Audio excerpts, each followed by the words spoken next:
Buenas tardes, ingeniera Roxana. Soy Miriam Ramírez Rivera y en este trabajo voy a explicar acerca del ciclo Otto y ciclo Diesel.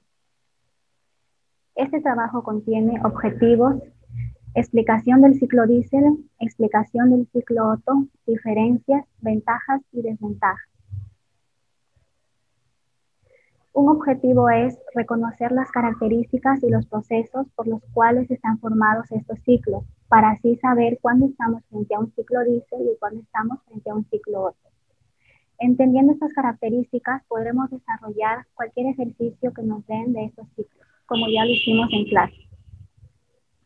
Empecemos por el ciclo Diesel. Aquí tenemos un gráfico del motor, donde este pistón hace una carrera desde el punto muerto superior y el punto muerto inferior. Por la válvula de entrada ingresa el aire y por la válvula de salida sale. Aquí tenemos graficado con cada uno de sus procesos al ciclo Diesel en un diagrama de presión versus volumen. ¿Qué es un ciclo Diesel? Es el ciclo de un tipo de motor de combustión interna en el cual el quemado del combustible es realizado por el calor generado en la primera compresión de aire en la cavidad del pistón del motor, por la cual es inyectado el combustible. Bien, veamos un poco de historia. Este motor fue creado por Rudolf Diesel, quien en 1893 publica un ensayo que describe un motor que realiza combustión dentro de uno de sus cilindros. Aquí nace la combustión interna. Luego, en 1894, Diesel demuestra por primera vez que es posible encender el combustible sin utilizar una chispa. En 1897, realiza su primera prueba exitosa de este motor. Luego presenta su invento en la Asamblea General de Ingenieros Alemanes. Este motor consumía mucho menos y alcanzaba potencias muy superiores. En 1898, el gobierno le concede la patente y con 40 años, gracias a su invento, Diesel ya era millonario. En 1922, Robert Bosch mejora este invento de Diesel. Él diseña la bomba de inyección que proporcionaba al motor Diesel la velocidad deseada, aumentando así su éxito. Ahora vamos a ver las fases que componen el ciclo Diesel. Su primera fase, que va de 0 a 1, es de admisión, donde se da un proceso isobárico. En esta etapa, el pistón o los pistones inician o efectúan su primer desplazamiento, lo cual permite el intercambio gaseoso entre el exterior e interior. Aquí lo vemos mejor en un diagrama de presión versus volumen. Aquí está el proceso que va de 0 a 1 y es de admisión.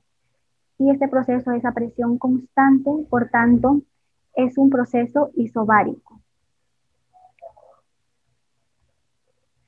El siguiente proceso que va de 1 a 2 es de compresión. Es un proceso adiabático por lo cual no va a entrar ni salir calor. El pistón, estando en el punto muerto, empieza su carrera de ascenso, comprimiendo el aire contenido en el cilindro. Ello eleva el estado termodinámico del fluido, aumentando su presión, su temperatura y disminuyendo su volumen. Aquí lo vemos en un diagrama de presión-volumen. Aquí está el proceso que va de 1 a 2 y es de compresión. El siguiente, que va de 2 a 3, es un proceso de combustión. Es isóbara. Al finalizar la etapa de compresión, se inyecta combustible al interior del cilindro. Esto gracias a la bomba de inyección, la cual lo inyecta a una presión elevada. Aquí lo vemos graficado en un diagrama de presión-volumen. Aquí está el proceso que va de 2 a 3, es de combustión. Se da a presión constante, por lo cual es un proceso isobárico. El siguiente proceso, que va de 3 a 4, es de expansión. En esta etapa, la energía calorífica aportada al fluido se transforma en su mayor parte en energía mecánica absorbida y transmitida al exterior por el mecanismo vía la manivela. El resto se disipa como calor en los gases de escape.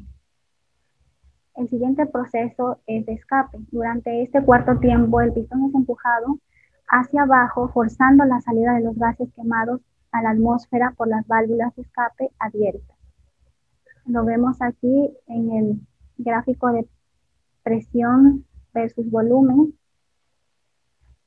De 4 a 1 es el proceso de escape, el cual se da a volumen constante por lo que es un proceso isocórico.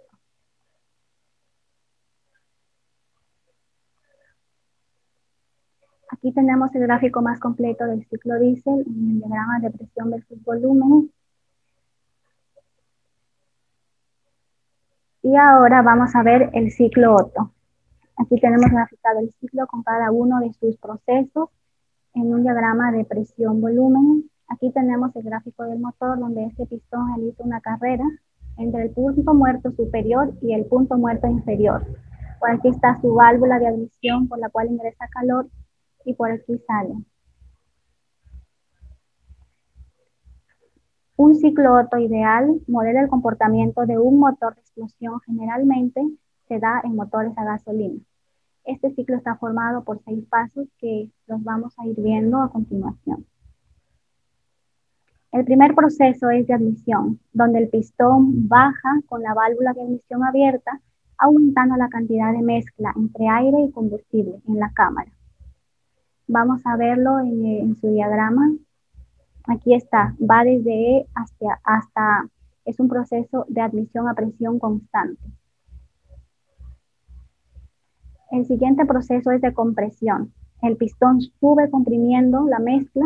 Dada la velocidad del proceso, se supone que la mezcla no tiene posibilidad de intercambiar calor con el ambiente, por lo que el proceso es adiabático. Si es adiabático, no va a haber una entrada ni salida del calor. Aquí lo vemos, es una curva de compresión adiabática que va desde A hasta B. Vemos ahora el tercer proceso, que es de combustión. Al finalizar la etapa de compresión, se inyecta combustible al interior del cilindro. Debido a la alta presión de inyección, sale pulverizado. Se inflama en contacto con el aire caliente, produciéndose la combustión del mismo. Si lo vemos aquí en su diagrama de presión-volumen, estaría aquí, de B hacia C. Es un proceso a volumen constante.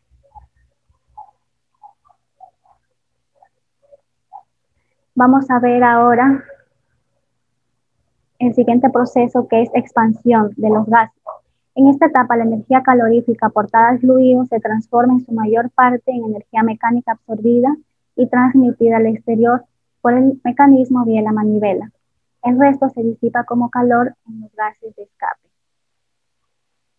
Este sería que va de C hasta D. Un proceso de expansión de un volumen menor a un volumen mayor y es adiabático. Por tanto, el calor ahí va a ser cero. Luego, el cuarto proceso es de escape, donde se abre la válvula de escape y el gas sale al exterior, empujado por el pistón a una temperatura mayor que la inicial, siendo sustituido por la misma cantidad de mezcla fría en la siguiente admisión. Aquí estaría este proceso de D hasta A. Es un proceso de escape a volumen constante. Por aquí, de B hacia C, va a ser la entrada de calor y de D a A va a ser la salida de calor.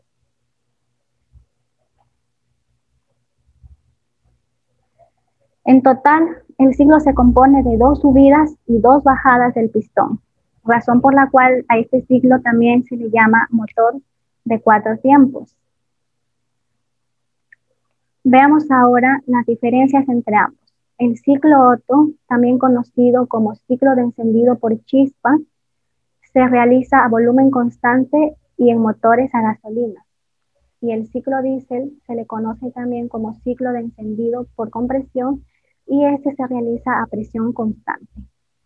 La eficiencia o rendimiento del ciclo Otto es mayor cuanto más elevado sea la relación de compresión, mientras que la del ciclo diésel es siempre menor a la del ciclo Otto para la misma relación de compresión.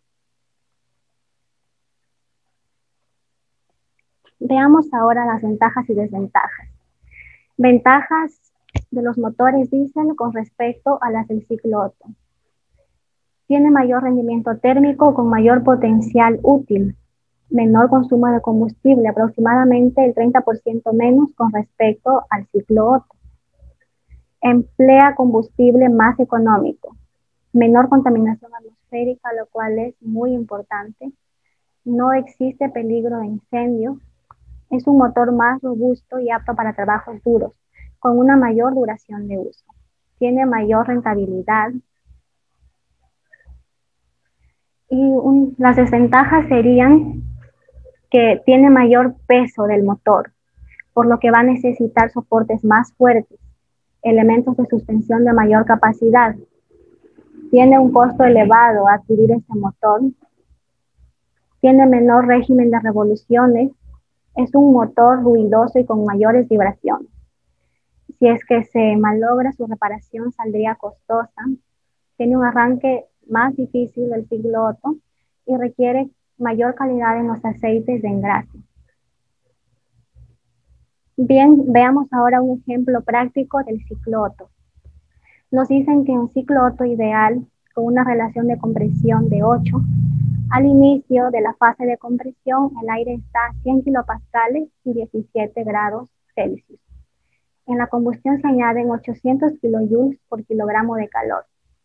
Ahora vamos a determinar la temperatura y la presión máxima que se producen en este ciclo, el trabajo neto y el rendimiento de este motor. Empezamos con la temperatura máxima. Como inicia en la compresión, y en la compresión vimos que es un proceso adiabático, se cumple esta fórmula, donde la temperatura en A por el volumen en A elevado a la gamma menos 1 va a ser igual a la temperatura en B por el volumen en B elevado a la gamma menos 1. Despejamos nuestra incógnita, que es la temperatura en B, ya que todos los demás datos ya los conocemos. Reemplazamos y hallamos nuestra incógnita. La temperatura en B es igual a 666 Kelvin. Luego, con el dato que nos dan que la cesión de calor es de 800 kilojoules por un kilogramo de aire, vamos a obtener el incremento de temperatura con esta expresión, donde el calor de entrada entre la masa va a ser igual al número de moles por el CV por la diferencia de temperaturas mayor menos menor entre la masa. El peso molecular del aire va a ser 28.97 gramos mol. Reemplazamos este dato y despejamos la temperatura en C, que es el dato desconocido. Y hallamos que es 1782 Kelvin. Como esta temperatura es mucho mayor a la que hallamos en el punto B, esta sería la temperatura máxima que nos pedían. Ahora vamos a calcular la presión máxima.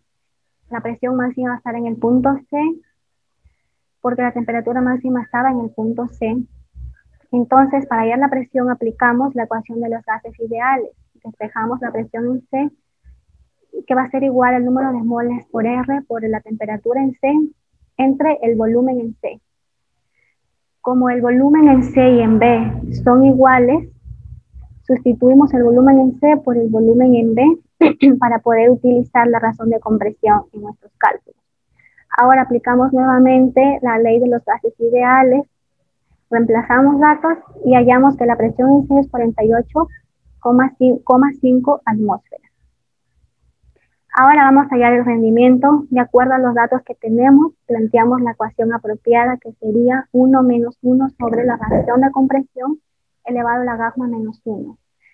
Reemplazamos datos y obtenemos un rendimiento del 56,5%. Luego calculamos el trabajo neto con los datos ya conocidos del calor que entra, que es 800 kilojoules por kilogramo, y el rendimiento que ya lo hallamos, que sería 0,5645. Reemplazamos en la fórmula y calculamos que el trabajo neto va a ser igual a 452 kilojoules por kilogramo. Bien, estas han sido nuestras fuentes de apoyo y eso ha sido todo. Muchas gracias.